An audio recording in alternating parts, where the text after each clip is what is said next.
Magluluto ako ng Chinese vegetable. Okay? So, ito yung partner ng baked chicken ko. So, butter normally ang nilalagay ko dito. So, okay na. So, lagay natin yung ating binoiled na vegetable. So, depende kung anong vegetable ang gusto nyo i-add. Pwede mag-add ng broccoli. So, depende yan sa inyo. So, since malambot na siya, hindi natin siya kailangan patagalin. So, ang aking nilalagay normally is black pepper powder.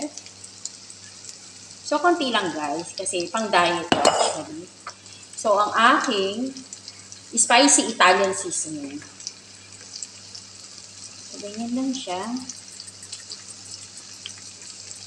Tapos, lagyan natin ng konting salt. Konti lang guys. Yan. So, hindi natin siya masyadong pwedeng haluin dahil madudurog siya. So, kailangan natin siyang shake lang hanggang sa maluto na siya actually.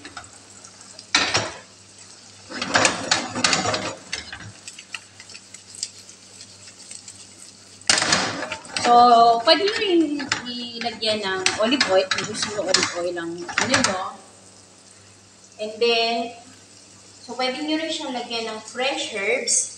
Depende sa inyo. So, lagyan natin siya ng coriander leaves.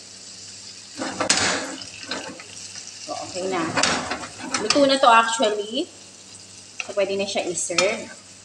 So, normally, ang partner nito ay baked chicken or fried fish. So, depende sa inyo. Or steak with plain rice. So, ito yung aking version ng Chinese vegetable.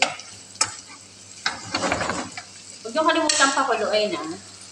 So, I hope you like my simple recipe. Thank you for watching.